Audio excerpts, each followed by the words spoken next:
বুয়েটে চান্স পাওয়ার জন্য প্রচুর পড়তে হবে, প্রচুর মানে গাধার মতো পড়তে হবে। আমি যখন অ্যাডমিশন সিজনে লাস্ট 3 মাস তখন গাধার মতো পড়ছি। গাধার মতো কিরকম পড়ছি আমি বলি, মানে আমি কিন্তু এভারেজ স্টুডেন্ট, আমার দেখলেও তোমরা বুঝো আমি যে এভারেজ স্টুডেন্ট, আমি এক্সট্রাঅর্ডিনারি মানুষ না, এটা তো মানুষ দেখলেই বোঝা যায়। আমার ক্লাস করে তো তুমি বুঝো আমি যে মিডিয়াম ক্যাটাগরি স্টুডেন্ট, এটা তো দেখলেই বোঝা যায়।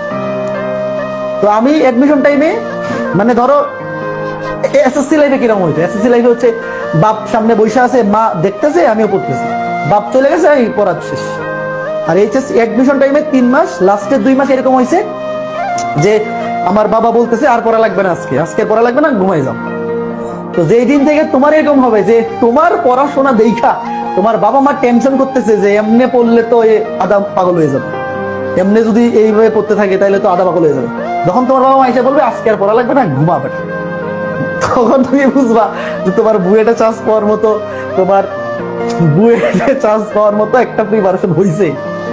যতদিন পর্যন্ত তুমি এই জিনিস ফেস না করবো ততদিন পর্যন্ত বুয়েটে চান্স পাওয়ার মতো পড়াশোনা হয় নাই, এটা ধরে নিতে হবে। বুঝতেছ?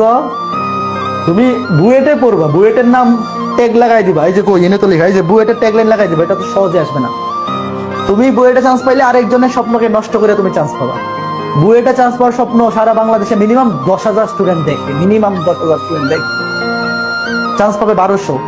তার মানে তুমি বাকি 8,800 মানুষের স্বপ্নকে নষ্ট করে ওখানে ঢুকবা, তোমার জন্য আরো অনেক মানুষের স্বপ্ন নষ্ট হয়ে যাবে, তার সারা জীবনের চাওয়া পাওয়া তুমি নষ্ট করে ওখানে ঢুকবা। কাজেই ওখানে ঢুকার জন্য ওই লেভেলে পরিশ্রম করতে হবে।